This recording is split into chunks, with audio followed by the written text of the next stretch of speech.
they say God said it is good. ദൈവം തന്നെ പറഞ്ഞു അത് നല്ലത് എന്ന്. And that happens again and again. So the creation is being made by God's word, and it is a good creation. ദൈവത്തിന്റെ വാക്കുകളാൽ സൃഷ്ടിക്കപ്പെട്ട അനുഭവങ്ങൾ അതെല്ലാം നല്ലത് തന്നെയായിരുന്നു. And then again and again you will see a separation takes place.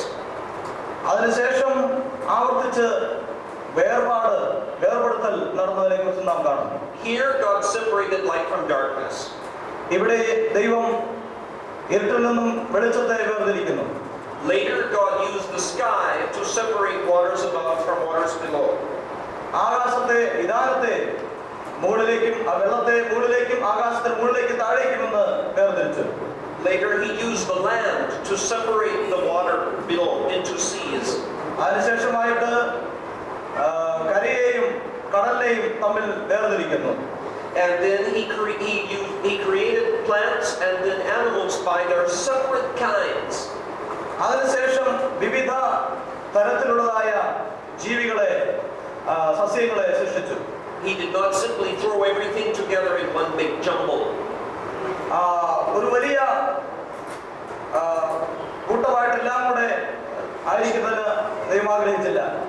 So that is part of God's decency and orderliness. He separated everything into each its own place. ദൈവത്തിന്റെ കൃത്യ നിർവഹണത്തിൽ ദൈവം എല്ലാം ഭംഗിയായും കൃത്യമായും ചെയ്യുന്നു എന്നതിന്റെ തെളിവാണ് എല്ലാം അവൻ ഓർഡറായിട്ട് കൃത്യമായി അവൻ. And you are created in God's image and you like things to be orderly. അവൻ നിങ്ങളെ സൃഷ്ടിച്ചു, നിങ്ങൾക്കും എല്ലാം തന്നു. അതും ദൈവത്തിന്റെ കൃത്യനിർവഹണമാണ്. Mothers, I mean, you have kids, and if your kid is throwing all their clothes on the floor, you have children, and if your children are not keeping their things orderly, they are throwing their toys all together or their clothing all together.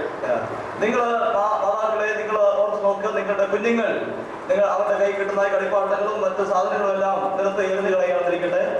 You have kids? What's your kid know? How many kids you have? Okay, how big are they? How old? Okay. Who has kids who are 7, 8, some 9, like that? Okay. And you have to tell them to put everything in the right place? Oh, yeah, okay. So it's they want to keep their clothes in a pile on the floor. No, you don't permit that. Okay. Oh, okay. So, God put everything in its own place. Right at Genesis chapter 1. ഉൽപ്പത്തി പുസ്തകത്തിൽ പറഞ്ഞിരിക്കുന്നത് പോലെ ദൈവം എല്ലാം കൃത്യമായിട്ട് അതിന്റെ ഓർഡറായിട്ട് ചെയ്യുന്നു. Now, so orderliness is something that God likes. ദൈവത്തിന്റെ പ്രകാശത്തിൽ ദൈവമെല്ലാം കൃത്യമായി ചെയ്യുന്നു. Of course, orderliness is something that God likes. God likes orderliness. അത് കൃത്യമായിട്ട് അല്ലെങ്കിൽ ഓർഡറായിട്ട് കാര്യങ്ങൾ ചെയ്യുന്നത് കർത്താവ് ഇഷ്ടപ്പെടുന്നു. And even before mankind is created, the idea of separation is already there. മനുഷ്യനെ സൃഷ്ടിച്ചപ്പോഴും ഈ വേർപാടിന്റെ ഒരു പ്രക്രിയ നമുക്ക് കാണാം. So if God wants you to be separate from sin, you understand that the whole idea of separation was already there even before sin was there. പാപം ഉണ്ടാകുന്നതിന് മുൻപ് തന്നെ മനുഷ്യൻ ചിലതിൽ നിന്ന് വേർപാടുള്ളവരായിരിക്കണം എന്ന് ദൈവം ആഗ്രഹിച്ചു. So if somebody wants to be worldly, we must understand that whole idea of mixing different things, contrary things together, is something that God that is against God's whole nature. He keeps different things separate. നമുക്കറിയാം വിവിധ വസ്തുക്കളെല്ലാം തന്നെ പരസ്പരം വ്യത്യസ്തതയുള്ളതാണ്, separate ആയിട്ട് അല്ലെങ്കിൽ വേർപെട്ടിരിക്കുന്ന അനുഭവമുള്ളതാണ്. Verse 5. 5ാം വാക്യം. God called the light day and the darkness he called night. ദൈവം വെളിച്ചത്തിന് പകലെന്നും ഇരുളിന് രാത്രിയെന്നും പേരിട്ടു. Now some people try to say that the 6 days of creation are all 24-hour days. ചില ആളുകൾ വിചാരിക്കുന്നത് ഈ 6 ദിവസത്തെ കുറിച്ച് പറഞ്ഞിരിക്കുന്ന ഒരു ദിവസം 24 മണിക്കൂറുകൾ ഉള്ളതാണ്. And everything is of regular length, the same length. എല്ലാം ഒരേ രീതിയിലുള്ള കണക്കുകളാണ് എന്ന്. They are taking the word day to mean what it means now. ആളുകൾ ഇന്ന് വിചാരിക്കുന്നത് ഇന്നത്തെ പോലെ തന്നെയുള്ള ദിവസങ്ങൾ എന്നാണ്. But let's remember this. എന്നാൽ ഇത് നാം ശ്രദ്ധിക്കുക. On the first day of creation, there is no sun or moon yet. എന്നാൽ ആദ്യത്തെ സൃഷ്ടിപ്പിന്റെ ദിവസത്തിൽ സൂര്യനും ചന്ദ്രനും ഉണ്ടായിരുന്നില്ല. And when you get to the fourth day of creation, എന്നാൽ നാലാമത്തെ ദിവസത്തിന്റെ സൃഷ്ടിയിലേക്ക് വരുമ്പോൾ you will see that God there will say, now it will be regular measurement of time.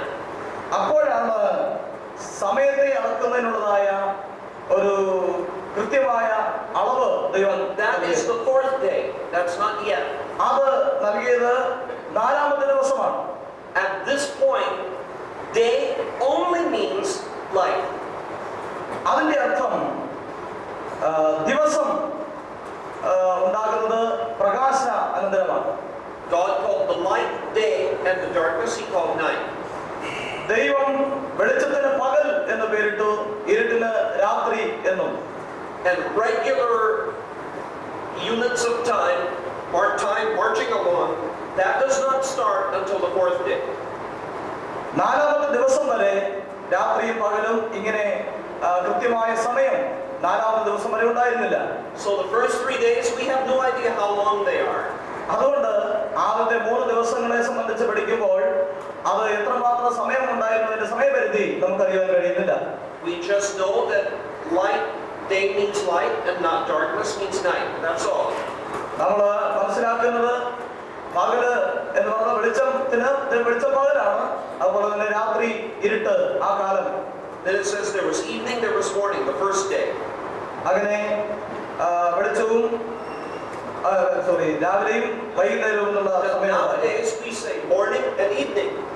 നമുക്ക് ഈ കാലഘട്ടത്തിൽ ഇപ്പോൾ നമുക്കറിയാം രാവിലെ എന്നും വൈകുന്നേരം എന്ന് പറയുമ്പോൾ. And here it says evening and morning. എന്നാൽ ഇവിടെ അതിനെക്കുറിച്ച് നാം കാണുന്നില്ല. Why is that? എന്തുകൊണ്ടാണ് അങ്ങനെ? Because now we measure one day from midnight to midnight. നാം ഒരു ദിവസത്തെ അർദ്ധരാത്രി മുതൽ അർദ്ധരാത്രി വരെയുള്ള, That is how we measure now. അർദ്ധരാത്രി മുതൽ അർദ്ധരാത്രി വരെ അങ്ങനെയാണ് നാം അളക്കുന്നത്. But at this time, the Jewish people, in the Moses' writing, and the Jewish people, they measured from sunset to sunset. എന്നാൽ മോശയുടെ കാലഘട്ടങ്ങളിലും തുടർന്ന് യഹൂദന്മാർ കണക്കുകൂട്ടിയിരുന്നത് സൂര്യാസ്തമനം മുതൽ സൂര്യാസ്തമനം വരെയുള്ള സമയമാണ്. So, according to the Jewish people, Friday began yesterday at sunset. അപ്പോൾ ഈ യഹൂദന്മാരുടെ കണക്കനുസരിച്ച് അവരുടെ വെള്ളിയാഴ്ച ആരംഭിക്കുന്നത് വെള്ളിയാഴ്ച സൂര്യാസ്തമനത്തോട് കൂടി. Friday will end at sunset today.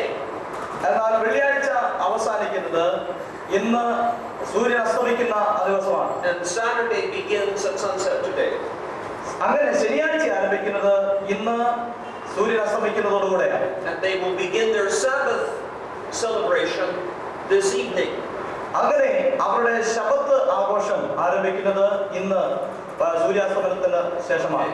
Because they measure time from sunset to sunset. കാരണം അവർ ദിവസത്തെ അളന്നിരുന്നത് സൂര്യാസ്തമനം മുതൽ സൂര്യാസ്തമനം വരെ. That's why it says the evening and the morning.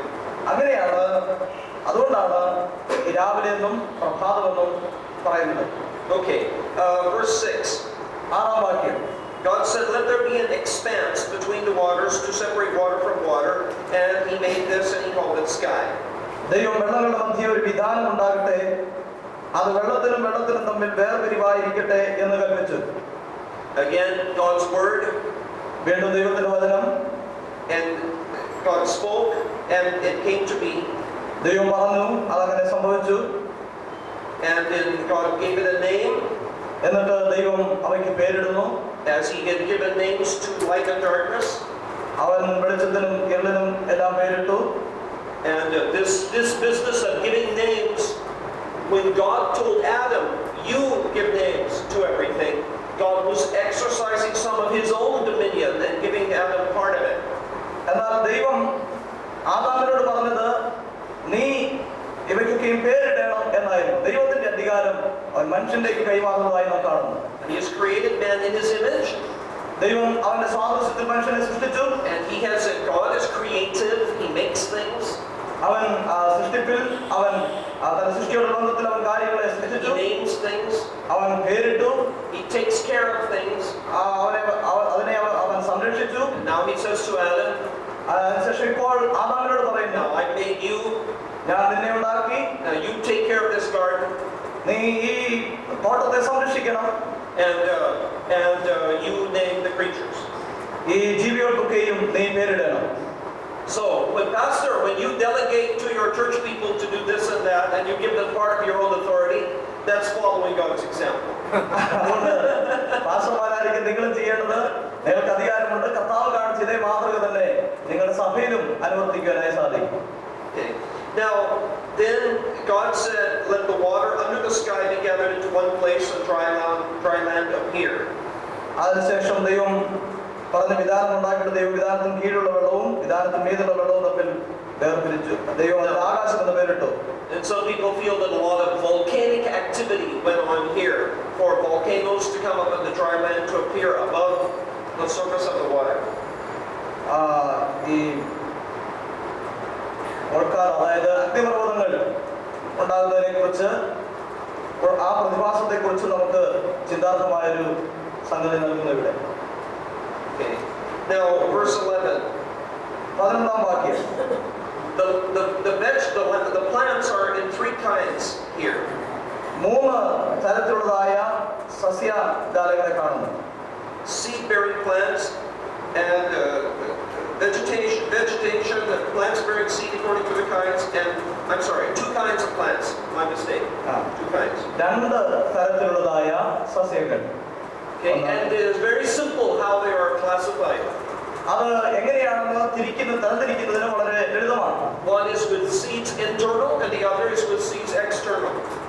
അതായത് പുറത്ത് ഫലം പുറപ്പെടുവിക്കുന്നതും ഉള്ളിൽ plants that carry seeds and other plants that have the seeds inside. ചില പ്ലാന്റ്സിന്റെ അല്ലെങ്കിൽ സസ്യങ്ങളുടെ ഉള്ളിൽ ആണ് അതിന്റെ ഫലം കാണാനായിട്ട് സാധിക്കും, ചിലത് അതിന്റെ പുറമെയാണ്. Isn't it wonderful? Isn't it interesting how God made the creation? ദൈവം അവന്റെ സൃഷ്ടി എത്ര ഭംഗിയായി നിർവഹിച്ചിരിക്കുന്നു എന്നുള്ളത് വളരെ രസകരമായ സംഗതിയാണ്. The wisest man in the Bible that we have, Solomon, വേദപുസ്തകത്തിൽ നാം കാണുന്ന he was a student of nature. ഏറ്റവും ജ്ഞാനിയായിരിക്കുന്ന മനുഷ്യനെ കുറിച്ച് നാം കാണുന്നു. He studied nature for its own sake, for its interest. അവൻ പ്രകൃതിയെ കുറിച്ച് പഠിക്കുന്നതിൽ വളരെ താല്പര്യമുള്ളവനായിരുന്നു. And as we see in the book of Proverbs, he also took spiritual lessons from nature. പ്രകൃതിയെ സംബന്ധിച്ച് സദൃശവാക്യങ്ങളുടെ പുസ്തകത്തിൽ ധാരാളം പാഠങ്ങൾ നമുക്ക് നൽകുന്നുണ്ട്. And so here we have God making 2 different plants which are roughly categorized into 2 groups. അങ്ങനെ നമുക്ക് ഇവിടെ ദൈവം സൃഷ്ടിച്ചതായ സസ്യജാലങ്ങളെ പൊതുവെ 2ആയിട്ട് തരംതിരിക്കുവാനായി സാധിക്കുന്നു. The verse 14. 14ാം വാക്യം. Let there be lights in the sky.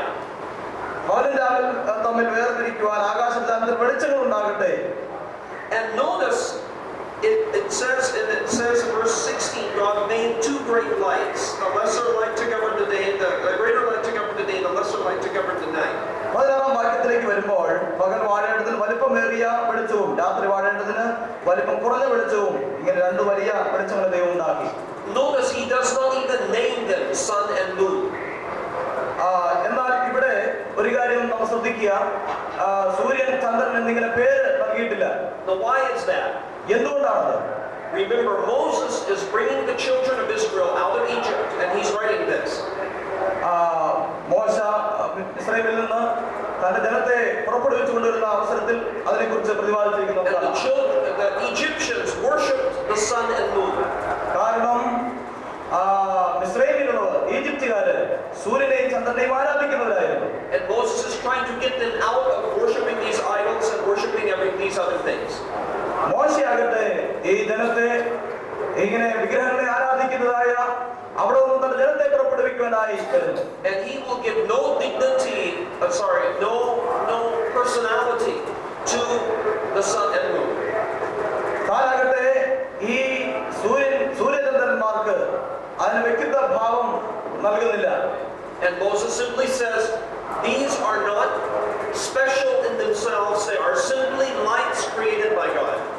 മോശ അത് നൽകുന്ന വിശദീകരണം കേവലം ഇങ്ങനെ മാത്രമാണ്: ദൈവം വെളിച്ചങ്ങളെ മനുഷ്യന് നൽകി, വെളിച്ചം They are not gods to be worshipped, they are made by the one true God. അവ ആരാധിക്കുന്ന ദൈവങ്ങളല്ല, അവയെ ഉണ്ടാക്കിയ ആരാധിക്കാൻ യോഗ്യനായ ഒരു സത്യദൈവം മാത്രമേ ഉള്ളൂ. Okay, now why are they made? എന്നാൽ എന്തുകൊണ്ടാണ് അവ സൃഷ്ടിക്കപ്പെട്ടത്? Number one, to separate the day from the night. ഒന്ന്, രാത്രിയും പകലും തമ്മിൽ വേർതിരിക്കുന്നതിന്. That has already been done, but now the sun and moon are given that job to do that.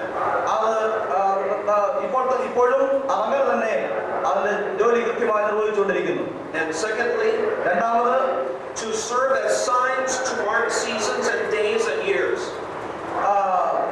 സീസണുകൾ അല്ലെങ്കിൽ കാലങ്ങളും അതുപോലെ തന്നെ ദിവസവും രാത്രിയും ഇവയൊക്കെയും ഉണ്ടാകുന്നതിന് വേണ്ടി. So now they are to make the calendar. അങ്ങനെ ഇപ്പോൾ നാം അതിന്റെ പശ്ചാത്തലത്തിൽ കലണ്ടറുകൾ ഉണ്ടാക്കിയിരിക്കുന്നു. But notice this is the first time that the word days is used in a different sense than it was in the first day of creation. അങ്ങനെ ഇവിടെ ആദ്യ ദിവസത്തെ സൃഷ്ടിപ്പെടുന്ന വ്യത്യസ്തമായി ദിവസങ്ങളെ കുറിച്ച് പ്രതിപാദിച്ചിരിക്കുന്നത് കാണുന്നു. Now days is used to contrast with seasons and years. ഇപ്പോൾ നാം ദിവസങ്ങൾ വർഷങ്ങളായും അല്ലെങ്കിൽ ഈ അതുപോലെ തന്നെ കാലഘട്ടങ്ങളായിട്ട് തരംതിരിക്കുന്നതിന് വേണ്ടി ഉപയോഗിച്ചുകൊണ്ടിരിക്കുന്നു. Now you have regular unit of time. അങ്ങനെ ഇപ്പോൾ നമുക്ക് സമയത്തിന് ഒരു കൃത്യമായ അളവ് നമുക്കുണ്ട്.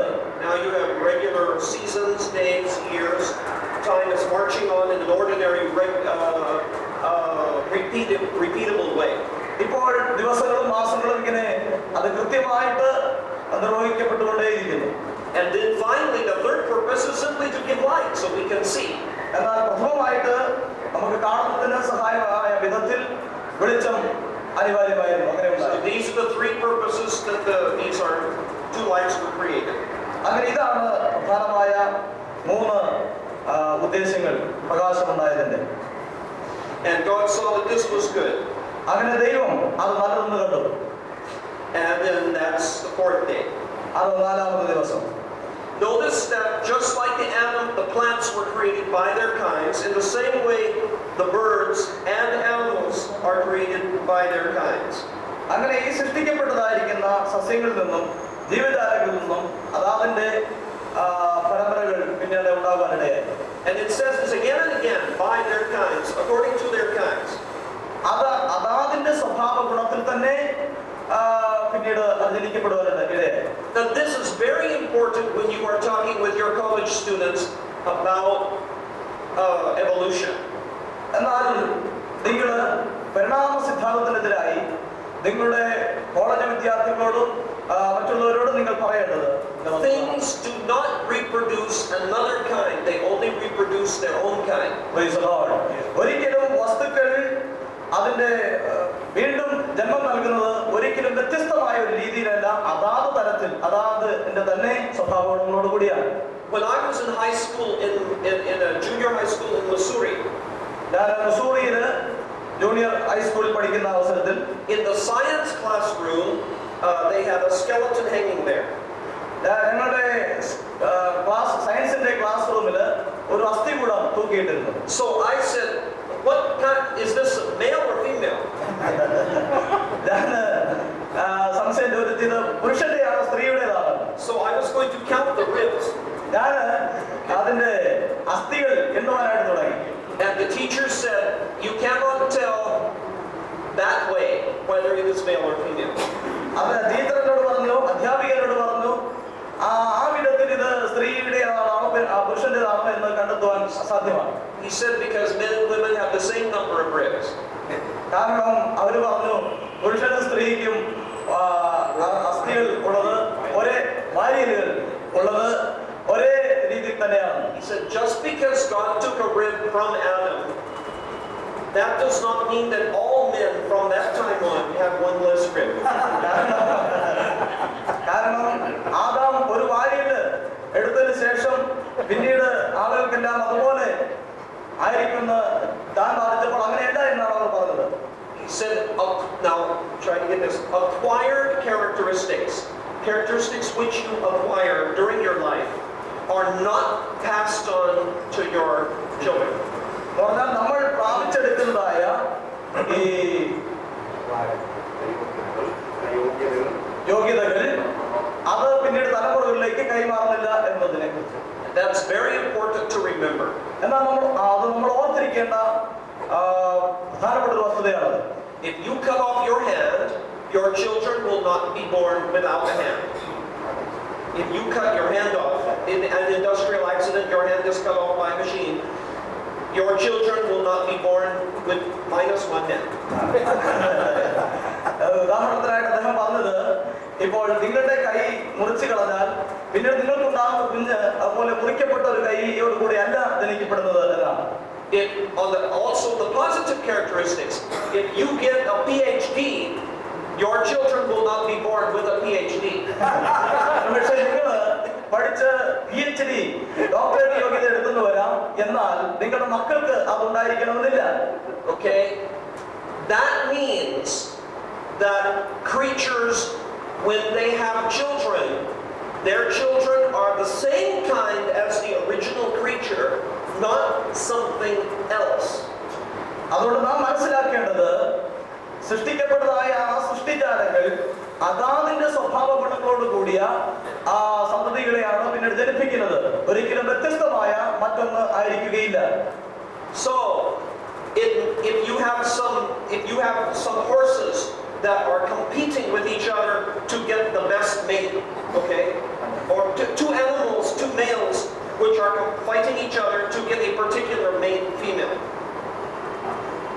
ഒരിക്കലും രണ്ട് പുരുഷ ജീവികൾ തമ്മിൽ യോജിച്ചാൽ മറ്റൊന്നിനെ ഉത്പാദിപ്പിക്കപ്പെടുവാൻ സാധ്യമല്ല. One of those males may be a stronger, bigger creature than the other, and it may win for that reason. ഒന്ന് ഒരു വിഭാഗം ചിലപ്പോൾ വളരെ ശക്തിമത്തായിരിക്കും മറ്റൊന്നതിൽ നിന്നും. And as a result, the children may be bigger because you have a bigger, stronger adult. നിങ്ങൾ വലിപ്പമുള്ളവരായിരുന്നാൽ അല്ലെങ്കിൽ വലിപ്പമുള്ള ജീവികൾക്ക് ഉണ്ടാകുന്നത് അതുപോലെ വലിപ്പമുള്ളവ തന്നെയായിരിക്കും. That may happen because that is in the genetics of the parent. അത് സംഭവ്യമാണ്, കാരണം ജനിതകപരമായിട്ട് അതങ്ങനെയാണ്. But that is not a different kind of creature. എന്നാൽ അത് വ്യത്യസ്തമായ രീതിയിലുള്ള ഒരു ജീവിയായിരിക്കുകയില്ല. See, I went to a museum in America one time. ഞാൻ അമേരിക്കയിലായിരുന്നപ്പോൾ ഒരിക്കൽ ഒരു മ്യൂസിയത്തിലേക്ക് കടന്നുപോയി. And they had a sign up there. It was a dinosaur museum. അത് ഡിനോസറുകളുടെ ഒരു മ്യൂസിയമായിരുന്നു. And the sign said they had a picture of a creature, and these reptiles and amphibians, these creatures down here, and the mammals here. Okay. അവിടെ ഞാൻ കടന്നു ചെന്നപ്പോൾ ഈ mammals അതുപോലെ ഈ ഡിനോസറുകളുടെയും മറ്റും ചിത്രങ്ങൾ അല്ലെങ്കിൽ ഇഴജന്തുക്കളുടെയും ചിത്രങ്ങൾ കാണാൻ കഴിയും. Part of the chart was blue for cold-blooded creatures, and part was pink for warm-blooded creatures. അവിടെ ഈ അതായത് ശ്വേത രക്തത്തിലുള്ള ജീവികളെ സംബന്ധിച്ചും അല്ലാതെയുള്ള ജീവികളെ സംബന്ധിച്ചുമുള്ള വിവിധ കളറുകളിൽ അവിടെ രേഖപ്പെടുത്തിയിരുന്നു. Now, I did not go to the museum people and say, "This is completely wrong." അവസരത്തിൽ ഞാൻ നിങ്ങളോട് പറയാനായിട്ട് ആഗ്രഹിക്കുന്നത്, മ്യൂസിയത്തിൽ നമ്മൾ ഇത്